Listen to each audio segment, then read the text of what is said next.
Sichar, du 6e jour après la Pâque. Ce soir, j'ai mis au net et transcrit, le plus littéralement qu'il m'a été possible, l'incroyable discours que m'a tenu chez moi mon camarade d'enfance, Elias Harim, lequel s'est enfui de Jérusalem il y a 6 jours, à la suite d'événements singuliers. Il m'est arrivé au coucher du soleil, aujourd'hui même, pour me demander asile. L'Éternel a voulu qu'Elias Harim, paresseux dès son jeune âge, demeurât dans une condition basse. Il est savetier. Je n'ai rien voulu, en dépit de ma répugnance, changer à son langage très vulgaire, afin de préserver telle qu'elle l'authenticité de sa déposition.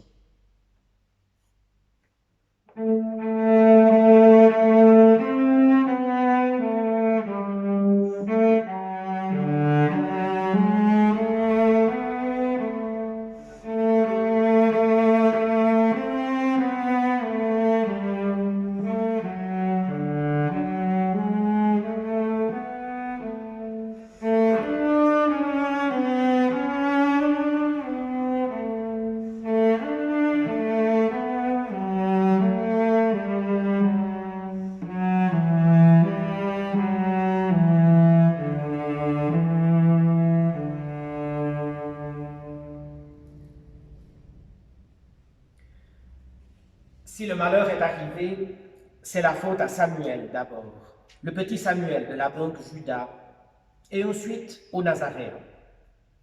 Je tâchais bien de le calmer, Gesmas, comme je pouvais, mais rien que quand on prononçait le nom de Samuel, ça le rendait malade. Faut dire que Samuel, comme fricoteur, il n'y a vraiment pas mieux. Il ferait presque la pige à Caïphe, une punaise, un indicateur, tout le temps fourré chez les Romains. Celui qui le descendrait, faudrait qu'il soit rudement malin. Le plus petit soupçon, et tu serais foutu. Un personnage. Qu'est-ce qu'il s'est engraissé depuis le temps à faire le truc?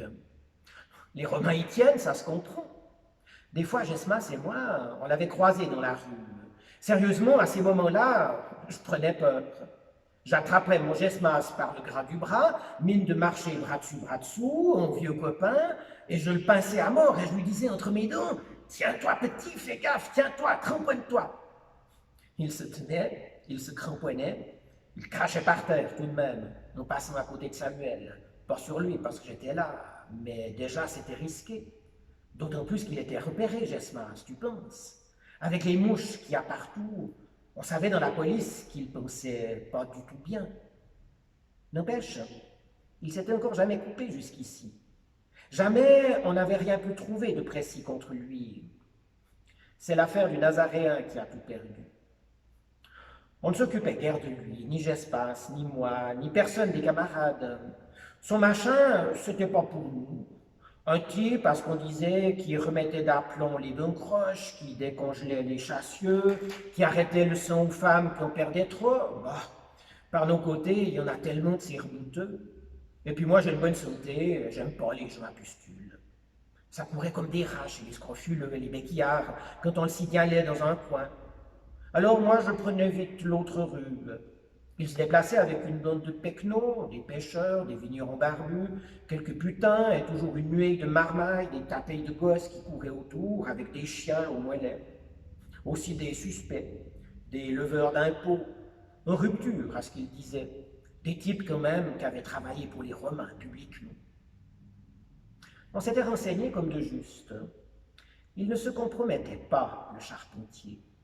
À une colle qu'on lui avait poussée, exprès pour voir sur le chapitre de l'impôt, il avait répondu « Rendez à César ce qui est à César !» Et à Dieu ce qui est à Dieu, qu'il avait rajouté. C'était sa manille. Rien pour nous là-dedans. Pas un ennemi, non, mais pas non plus un ami. Un prêcheur, quoi, qui prenait la suite, on connaît la musique, le royaume de Dieu, le ciel, et encore le ciel. J'ai jamais beaucoup blairé ces trucs-là. Seulement voilà, il y a eu le jour du temple. T'as su ça, je pense.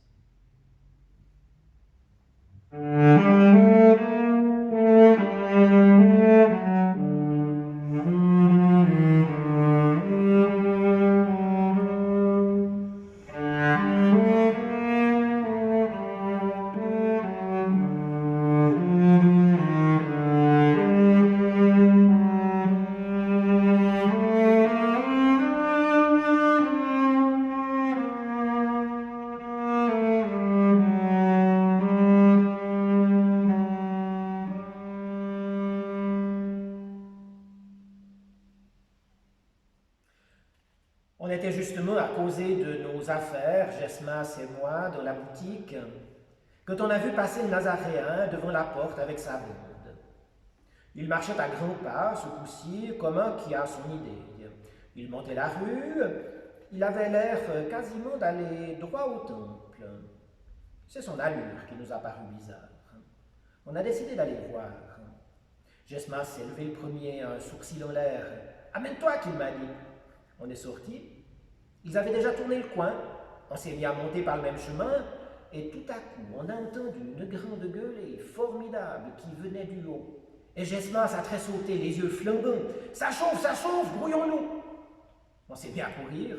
On a débouché sur la place. On a vu qu'effectivement, ça chauffait pour de bon sur les marches, là-bas, au-dessous des colonnes. La bagarre, la belle bagarre. Des pièces d'or nous filaient entre les jambes, comme une grosse outre qui aurait crevé en haut, et ça se répandait, ça descendait la pente en cabriolet. Oh, les jolis petits ruisseaux. Eh bien, tu me croiras si tu veux, mais on ne s'est pas seulement baissé pour en ramasser. On verrait plus tard. L'important, c'était ce qui se passait sur le parvis. Ce qu'il avait fabriqué comme ça d'un coup, sans crier gare, le Nazaréen. On fonçait dans le tas, à coups d'épaule. On butait sur des types qui se roulaient sur le pavé, deux par deux, à bras-le-corps, en se cassant mutuellement la figure avec enthousiasme. Ça gueulait partout, à vous assourdir. On est arrivé en haut, à moitié en loque. Je l'ai vu alors, le Jésus. Il avait de la sueur sur le front et un paquet de cordes dans la main. Il ne disait rien. Il était en train de reprendre sa respiration contre une colonne un peu en retrait. Il regardait par-dessus la tête des gens, je ne sais pas quoi, du côté de l'Orient, d'un air extraordinairement tranquille. Et c'était plus drôle, ce type qui venait de faire une chose pareille et qui avait l'air maintenant tellement calme et lointain. Ce qu'il avait fait, il s'était amené droit. Il avait monté les marches, il avait pris une corde, une grosse corde qui traînait là, et il avait balayé net toutes les tables à sous, tu sais, les délégations des banques, les petits comptoirs volants, les inventaires aux changeurs. Il avait foutu des coups de pied dedans, il avait tout chambardé, tout mis en miettes en 20 secondes. Il faisait tourner sa corde et les agents de change, ils avaient reçu le paquet en plein museau et ils s'étaient sauvés en hurlant au scandale, à l'abomination de la désolation. Et lui, il leur disait « Infâme, enfant de maman, au moins allez faire ça ailleurs, pas ici, pas chez moi !» On apprenait ça par bribes, dans le chahut, dans les remous qui nous jetaient les uns contre les autres. Et Gesmas, tout de suite, il s'est mis à exulter. Il ne se connaissait plus, il criait « À bas les vendus, aux armes, vive la nation !» Il croyait que c'était arrivé, que le Nazaréen se découvrait à l'improviste, qu'il venait de donner le signal, et que c'était lui, enfin, le fameux chef qu'on attendait toujours depuis tant d'années, sans jamais le voir apparaître, le grand chef, le libérateur, et que ça allait prendre feu partout, et que c'était le commencement de la grande danse. Il s'est rué, le Gesmas, au plus épais de la bagarre. Je ne le voyais plus. Ou j'étais pas comme lui, moins tête chaude, et j'étais pas sûr du tout, mais là pas du tout qu'il ait raison. Il m'étonnait le Nazaréen, avec son calme, son immobilité de maintenant. Pourtant, l'idée qui m'avait traversé la cervelle un instant, que ça pouvait être un agent provocateur, non, pas moyen d'y croire. C'était pas ça. J'aurais mis ma tête à couper que c'était pas ça. Mais quoi alors? Qu'est-ce qu'il voulait? À quoi donc est-ce qu'il pouvait bien penser avec ses yeux de pas ici? Il y a eu les coups de sifflet de la police qui rappliquaient. Les gens ont commencé à se cavaler, en portant bien sûr tout ce qu'ils avaient pu rafler comme numéraire. C'était ça surtout qui les intéressait dans l'histoire. Et c'est alors que je l'ai revu, mon Gesmas. Il s'expliquait avec un bonhomme, j'ai pas tardé à identifier le client, Samuel. Oui, le Samuel de la banque Judas. Le sort avait voulu qu'il soit précisément venu faire un tour au temple ce matin-là pour voir comment ça marchait les rentrées. Gesmas s'était trouvé nez à nez avec lui dans le Trafalgar, alors ça n'avait pas raté, quelle occasion, quelle riche rencontre. Il le tenait par une oreille, de la main gauche et de la main droite, il te lui lâchait des mornifs, d'énormes baffes sur la gueule, en série, du plat, du revers, et toc, et encore toc, ça ne s'arrêtait plus, une machine à battre, un mécanisme déchaîné, et il gueulait « Va le dire à ton patron, salaud, va le dire à Caïphe, va le dire à Pilate, et qu'ils peuvent faire leur mal s'ils ont le temps, et que je les emmène et qu'on les crèvera, et que c'est fini la petite belote. » La place était déjà presque vide, moins les gens par terre qui ne se relevaient pas, et moins la milice qui s'amenait au pas de course par toutes les rues, que Gesmas cognait toujours sur son type qui pleurait, qui le suppliait, qui criait au secours en crachant ses dents. Donc l'a foutu en tôle, Gesmas, naturellement, ça n'a pas traîné.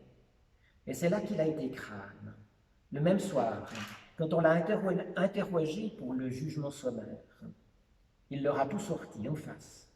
Il a tout dit exprès, violemment, en rajoutant même un peu pour donner personne, et jurer qu'il avait tout fait tout seul, qu'il n'acceptait pas les Romains, qu'il était un juif, lui un vrai, pas comme les sales chiens de fricoteur, et que parfaitement c'était lui le coup de Jéricho, comme le président de l'Union économique qui était resté, et encore lui le coup de la banque Abel Essie, et encore lui le coup de l'action judéenne, quand on avait trouvé le directeur un matin qui avait avalé son couteau de cuisine, et qu'il pouvait le condamner à mort, qu'il rigolait bien, parce que précisément pour eux, c'était fini de rire et que le grand soir était venu.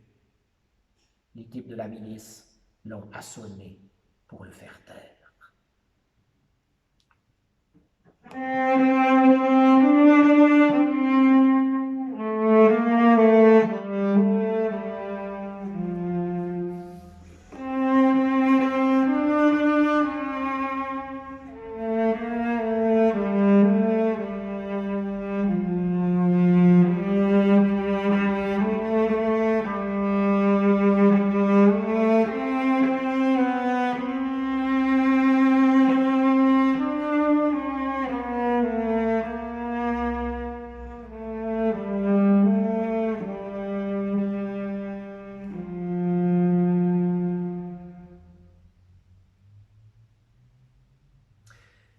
L'inouï de la chose, c'est qu'ils n'ont pas arrêté Jésus ce jour-là.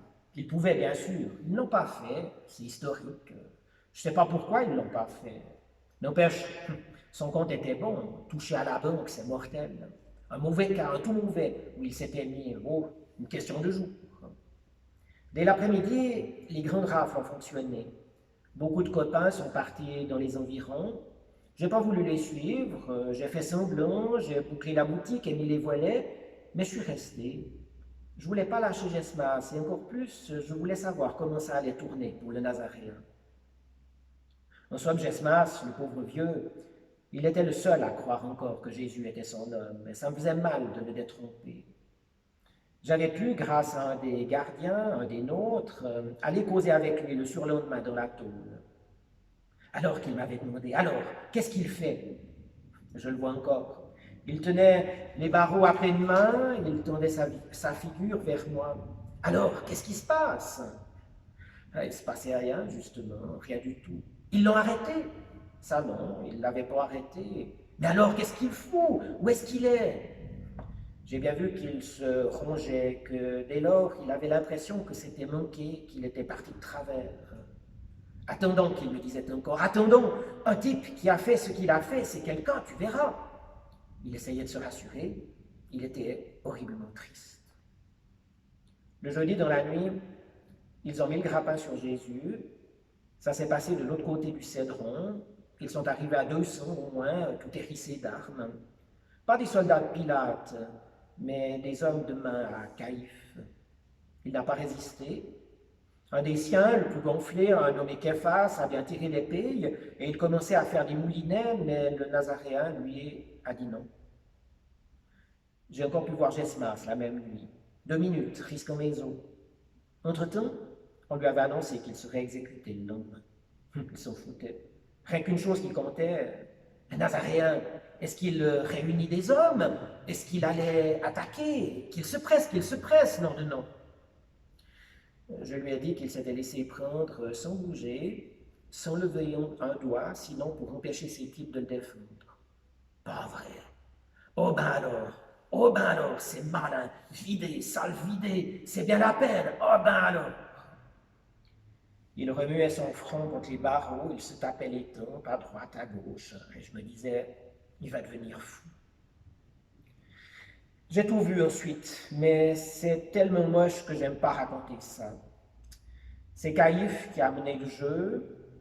Il se mettait dans un état terrible, que les yeux lui sortaient de la tête, il écumait, il déchirait ses vêtements, sûrement qu'il envoyait ensuite sa note de frais à Ponce-Pie pour avoir une autre belle robe. Il disait que c'était une horreur, que le Nazaréen soufflait la révolte, que c'était un crime sans nom contre César, que ça faisait un mal épouvantable au commerce. À mort, à mort! Ponce-Pie, ça l'embêtait. Un type du genre mou, le gouverneur. Paraît aussi que sa femme lui disait « Te mets pas là-dedans, c'est du pas propre ». Et puis, il n'aimait pas Caïphe, il l'employait, c'était régulier, mais ça l'écœurait tout de même de voir un pareil dégueulasse. Caïphe se surpassait, plus césarien que César, plus royaliste que le roi. Ça finissait par le fourrer dans un mauvais cal, Ponce-Pie, s'il n'était pas à la hauteur, pouvait se faire dégommer. J'étais au fond, dans la cour du prétoire, et Gesmas aussi était du spectacle, par la fenêtre de sa cellule. Il y avait au premier rang tout le gratin des fricoteurs, tout le gros commerce, toute la banque, tous les journalistes. Ça faisait un joli raffut à vous tirer les larmes, tant qu'ils l'aimaient, César, tant qu'ils étaient indignés en mesure, tant qu'ils vociféraient bien dans le transport de leur tempérament et dans leur colère patriotique. Il a voulu être roi des Juifs, alors qu'on le couronne. Et il lui avait collé une couronne, en effet. Seulement c'était des ronces, des grosses ronces mêlées à de l'acacia tressée. Ça pique les ronces. Et l'acacia encore mieux. Avec des maillets, il lui avait enfoncé cette couronne sur la tête, bien installée autour de son front. Les blessures à la peau du crâne, tu sais ce que ça peut saigner. Alors ça saignait, je te jure, ça saignait bien. Et comme en plus, il lui avait jeté sur les épaules une espèce de vieux rideau rouge, tout mangé au mythe, comme une cape de pourpre, comme un manteau de cérémonie, pour faire plus ressemblant, plus royal et encore plus drôle. Ça faisait qu'il était tout rouge, absolument rouge, de la tête aux pieds, la figure aussi. On lui avait beaucoup craché dessus. Et au supplément, le petit Samuel, une fois que Jésus avait eu les menottes, il lui avait allongé un coup de poing personnel dans la figure de toutes ses forces. J'en pouvais plus. Il n'y avait pas moyen que je m'en aille. C'était tellement incompréhensible. Mais qu'est-ce qu'il voulait, ce type? Qu'est-ce qu'il avait voulu au juste? Qui c'était? Oui, qui c'était? Immobile, sans une plainte, si terriblement courageux. Je connaissais des amis dans la foule, des camarades de combat. Eh bien, mon vieux, oui, il gueulait aussi, sans blague. Il l'engueulait aussi probablement parce qu'ils avaient cru en lui un moment pour la délivrance et qu'il les avait déçus comme Gesmas. Et puis, tu sais, l'espèce d'entraînement qu'on subit, c'est connu quand ça braille autour de vous. Et mes types glappissaient à mort, comme les autres. On m'a dit que le meilleur copain de Jésus, le Képhas, quelques heures plus tôt chez Caïphe, il l'avait plaqué comme un ignoble, il l'avait renié à fond, à bloc, crevant de peur. Il avait déclaré devant tout le monde « Je ne le connais pas, je ne l'ai jamais vu, vous m'embêtez, qu'est-ce que vous me voulez avec ce coco-là » Les hommes quand même, hein, quelle misère qu'on est. Ponce-Pie, il a eu brusquement une idée pour se tirer des pattes.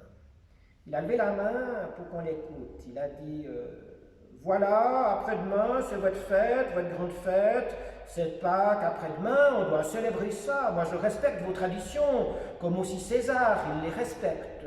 Vous savez que c'est dans les usages de faire une amnistie. Eh bien, j'amnistie quelqu'un, celui que vous voudrez, ou bien le Jésus, ou bien un autre. Tiens, qu'il a dit Barabbas, par exemple. C'est un bandit, Barabbas, un assassin, une vraie terreur. Chiche que je vous relâche Barabbas ou Jésus. Ils se disaient, je tiens le bon bout.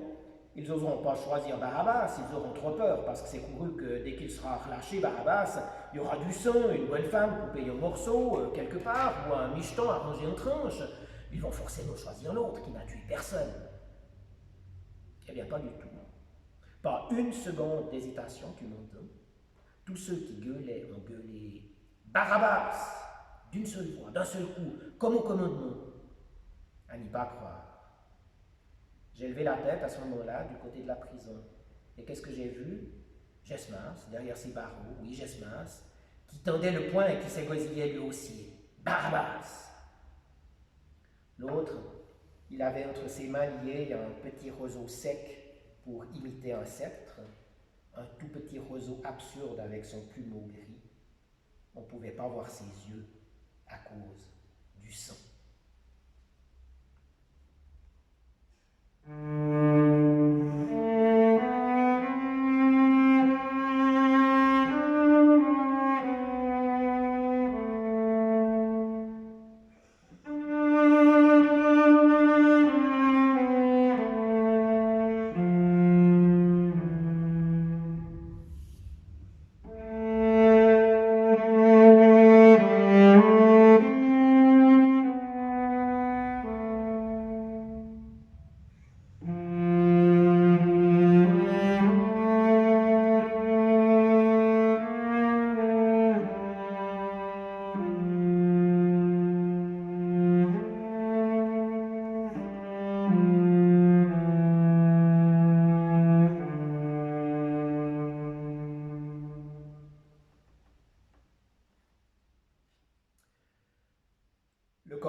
Oh, te figure pas un machin, un grand apparat. Minable, au contraire, bâclé, une vraie pagaille.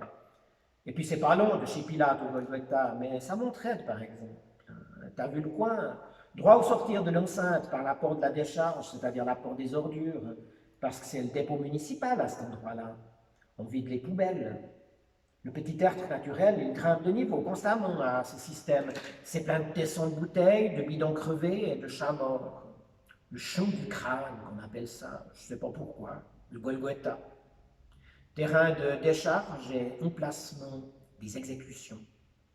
On plante les croix dans le détritus, ça tient comme ça peut, avec des grosses cales, et les crucifiés, ils dominent pas de bien haut la situation. S'ils passent la nuit, les chiens errants viennent leur bouffer les pieds, est-ce qu'ils peuvent du bas des jambes? Donc le défilé a eu lieu, le Nazaréen allait devant.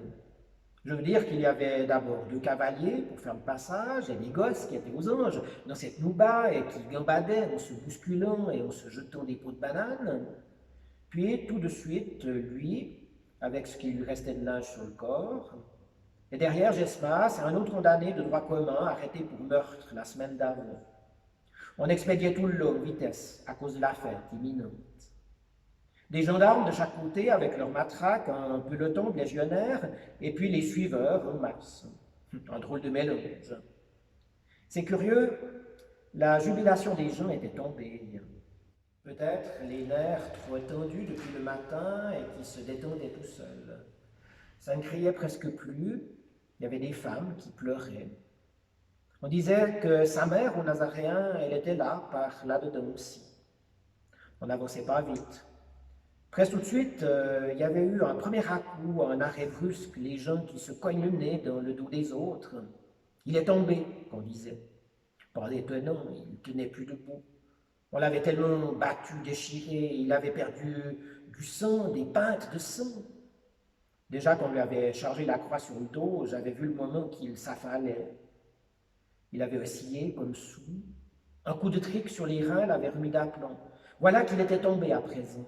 Fallait que je le voie. La rue était tellement étroite que je n'avais aucune chance de passer par les côtés, le long des maisons.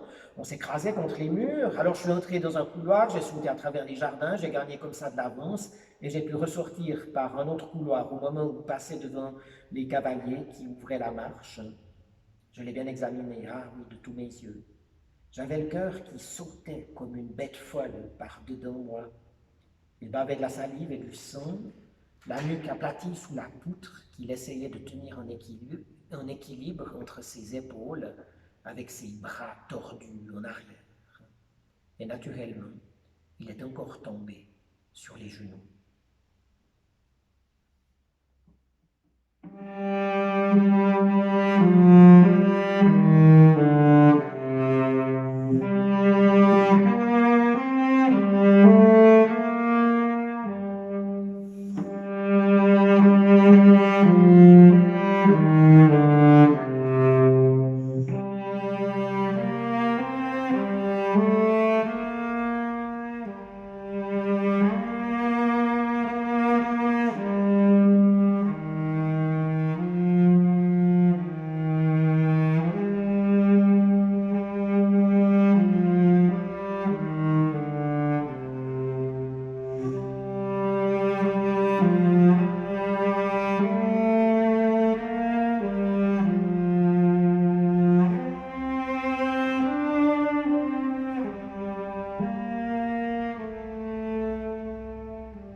Je pensais plus à rien, plus aux Romains, plus aux fricoteurs, plus même à Gesmas, le pauvre copain qui était là, à 2 pas de moi, et qui allait mourir. Je regardais le Nazaréen, il s'appuyait avec ses 2 mains au pavé, et comme je le regardais, le dos contre mon mur tout béant, lui aussi il m'a regardé. Il m'a regardé, moi, 1 seconde, 2 secondes, dans les yeux, moi, bien moi. Il m'a regardé. Tu peux pas comprendre, il m'a regardé alors. Ah, je sais pas te dire, je peux pas. Voilà, il m'a regardé. Il n'arrivait pas à se relever. Le troisième condamné, derrière Gesmas, s'est mis à pousser des cris de sauvage, qu'il en avait marre, que le roi des Juifs, il faisait exprès de se foutre par terre pour pas y aller au Golgotha, que c'est un capon et un sagouin. Il disait aux gendarmes, cassez-le, allez-y, assommez-le, il nous empoisonne. Il avait même appuyé sa croix par terre, par un des bouts de la branche, et il demandait aux gens, tenez-la moi une minute, que j'aille le dresser, ce salaud. Il posait, il faisait l'intéressant, il se taillait un succès. Mais j'espère à ce moment-là, il s'est retourné avec sa croix qu'il tenait sous un seul bras. Il était fort comme Samson, Gesmas. Et il a dit à l'excité, tu vas la fermer, non? Et il lui a dit ça d'un tel ton, sans hausser la voix. Et c'était encore pire, d'un tel ton que le braillard s'est arrêté net et qu'il s'est tenu médusé. J'ai plus envie de continuer. J'ai pas suivi, je suis resté là. Toute la foule a passé devant moi en me marchant sur les pieds. J'ai dû rester là comme un ahuri pas mal de temps. Quand j'ai entendu les coups de marteau, ça m'a réveillé. Je me suis approché tout de même. Je les ai vus quand on les a hissés tous les trois, un par un, tout nus, sur les instruments. On avait mis entre Gesmas et l'autre bonhomme à la place d'honneur. 3 arbres, on aurait dit, qui avaient poussé en un quart d'heure sur le tas d'ordures. C'était midi. Il faisait une chaleur énorme, pas raisonnable, beaucoup trop grosse pour la saison. Le temps s'est couvert, ça s'est mis à tonner, il ne pleuvait pas. Un faux orage extraordinaire.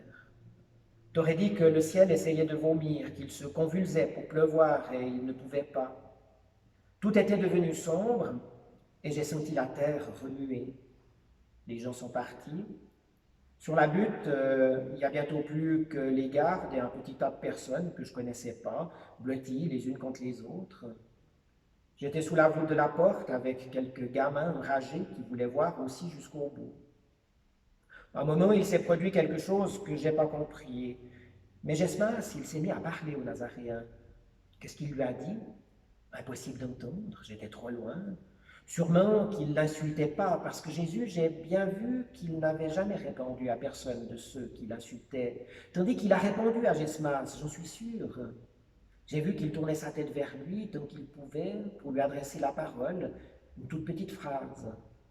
Et alors Gesmas a crié quelque chose de toutes ses forces, en levant le menton vers les nuages, et j'ai vu sa poitrine qui se gonflait, qui s'abaissait, qui remontait 4 fois, 10 fois, 20 fois, comme quelqu'un qui est haletant ou qui pleure à gros sanglots. Et je sentais qu'il était heureux, tu m'entends, que c'était de joie qu'il pleurait.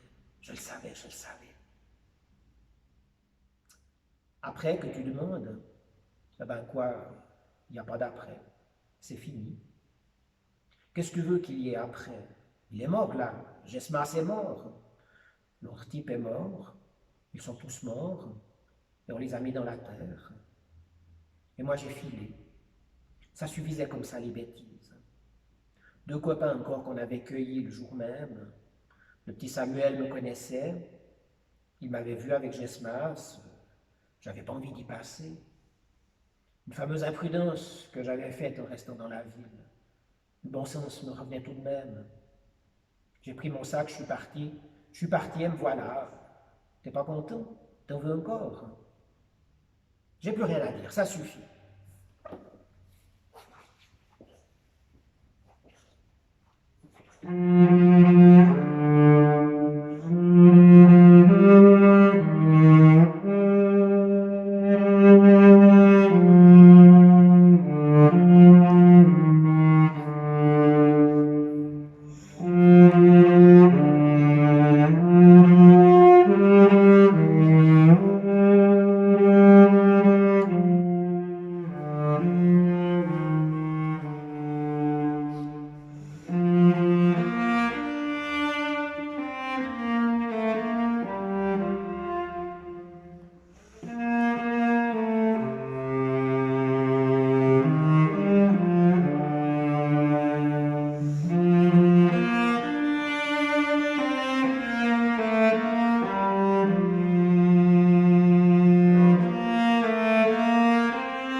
mon Dieu, pourquoi m'as-tu abandonné? Je crie, mais ton secours ne vient pas. Mon Dieu, pendant le jour, je fais appel à toi, mais tu ne réponds pas. Pendant la nuit, je t'appelle encore et je ne te trouve pas le repos. Pourtant, toi le Dieu saint, tu es assis sur ton siège royal et tu reçois sans cesse les louanges d'Israël. Nos ancêtres ont mis leur confiance en toi ils ont mis leur confiance et tu les as délivrés. Vers toi ils ont crié et tu les as libérés. En toi ils ont mis leur confiance et ils ne l'ont pas regretté. Mais moi, je suis comme un ver de terre. Je ne suis plus qu'un homme. Les gens m'insultent et me méprisent. Tous ceux qui me voient se moquent de moi. Ils font des grimaces. Ils secouent la tête en disant « Il a fait confiance au Seigneur. Eh bien, si le Seigneur l'aime, il n'a qu'à le délivrer et le sauver. » Oui, tu m'as fait sortir du ventre de ma mère. Tu m'as mis en sécurité sur sa poitrine. On m'a confié à toi dès ma naissance. Depuis le ventre de ma mère, tu es mon Dieu. Ne reste pas loin de moi. Le malheur est proche. Je n'ai personne pour m'aider. Beaucoup d'ennemis m'entourent. Ils sont autour de moi comme des taureaux. Ils sont comme des lions. Ils ouvrent leur gueule contre moi pour rugir et déchirer. Ma force s'en va comme l'eau qui coule. Tous mes os se détachent. Mon cœur est comme la cire. Ils fond dans ma poitrine. Ma gorge est sèche comme un morceau de terre cuite et ma langue reste collée dans ma bouche. Tu me mets déjà au bord de la tombe. Un groupe de bandits m'entoure. Ils sont autour de moi comme des chiens. Ils m'ont percé les mains et les pieds. Je suis très maigre. On peut compter tous mes os. Mes ennemis me fixent attentivement. Entre eux, ils partagent mes habits. Ils tirent au sort pour savoir qui aura mes vêtements. Mais toi, Seigneur, ne reste pas loin de moi. Toi qui es ma force, vite, au secours, protège-moi d'une mort violente, arrache-moi aux griffes des chiens, sauve-moi de la gueule des lions et de la corne des buffles.